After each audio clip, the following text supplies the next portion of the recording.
Bonjour à tous, ce tutoriel va vous présenter l'utilitaire ColorSync et les paramétrages disponibles pour manipuler des qualités d'enregistrement d'images différentes qui pourront par la suite être utilisées dans la création de fichiers PDF. Dans le tutoriel sur l'enregistrement simplifié des fichiers PDF, nous avions remarqué que la qualité des images était parfois largement dégradée. Avec l'utilitaire ColorSync, nous allons effectuer plusieurs paramétrages qui nous permettront d'obtenir un fichier PDF de taille réduite mais avec des images de qualité satisfaisante. Pour accéder à l'utilitaire ColorSync, c'est en fait très simple. Il suffit de démarrer l'utilitaire Launchpad et d'aller dans le groupe Autres. Et enfin, nous avons le point de menu Utilitaire ColorSync.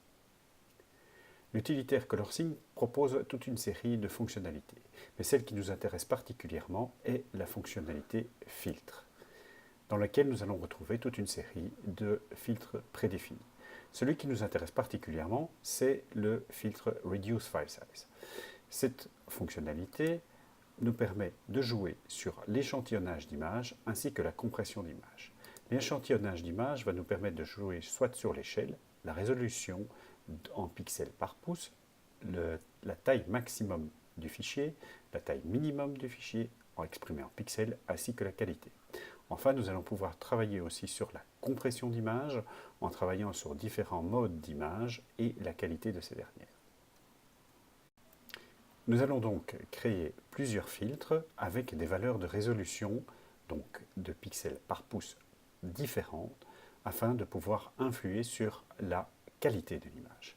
Pour cela, c'est très simple. Je sélectionne Reduce File Size et ensuite je vais cliquer sur le petit bouton de menu sur le côté, je fais dupliquer le filtre et on peut voir qu'une nouvelle ligne apparaît directement.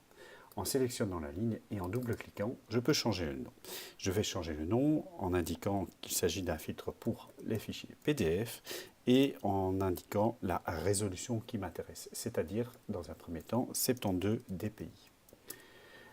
Je vais ensuite aller dans le menu avancé et je vais jouer maintenant sur l'échantillonnage de l'image en indiquant non plus une résolution à 50%, une échelle à 50%, mais une résolution à 72 pixels par pouce ou 72 dpi. Alors pourquoi 72 dpi? Eh bien, si vous effectuez une recherche sur Internet, vous tapez 72 dpi et vous allez trouver les explications de cette résolution bien particulière. Maintenant, si nous voulons créer un nouveau profil, c'est très simple. Je vais créer un profil pour 150 dpi. De nouveau, j'introduis dupliquer le filtre, je modifie, je fais PDF 150 dpi, comme ceci, et je vais aller indiquer un échantillonnage à 150 dpi. Je vais faire un dernier exercice, cette fois-ci en 300 dpi, comme ceci, PDF 300 dpi.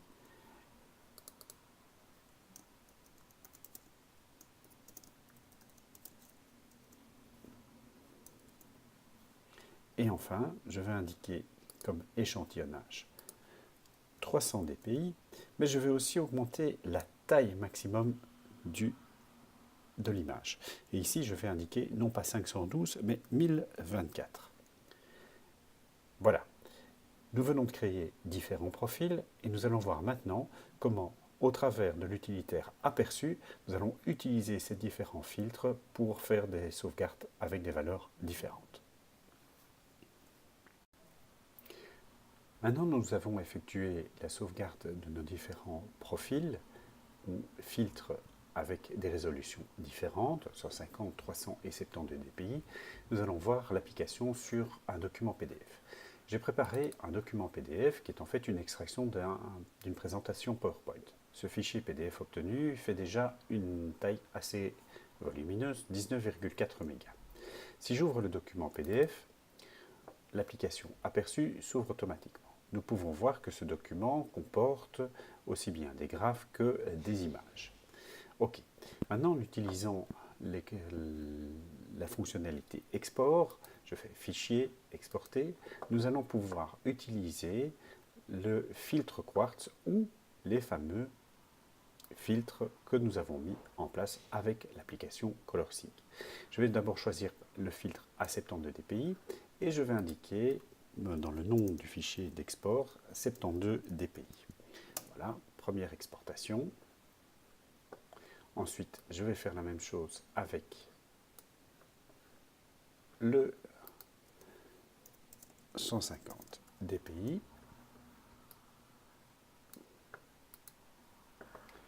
Et enfin,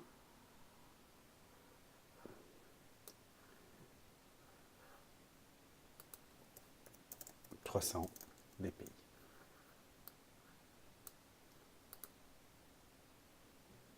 Voilà, c'est terminé, les fichiers sont enregistrés. Si maintenant je retourne dans mon document ici, dans mon dossier, je peux voir directement que, en fonction du filtre qui a été utilisé, la taille est bien différente. Et on peut constater qu'il y a déjà une grande différence de taille du document original par rapport au fichier exporté. Alors, maintenant, en termes de résolution d'image, comment est-ce que nous allons pouvoir les comparer? C'est très simple, réouvrons le fichier en 72 dpi. Voici le document. Et on peut voir tout de suite que l'image qui est affichée n'est pas du tout dans la même qualité que le document original. Je vais reprendre le document original, voilà, et on peut voir tout de suite qu'on n'a pas du tout la même qualité. Ouvrons maintenant le document en 150 dpi. On constate une toute petite amélioration, mais ce n'est pas vraiment visible. Et enfin, en 300 dpi, où là, on peut voir qu'il y a quand même une nette amélioration et visuellement quelque chose d'assez semblable par rapport au document original. Voilà, je vous souhaite une bonne utilisation de l'application ColorSync ainsi que de l'application Aperçu et je vous dis à très bientôt.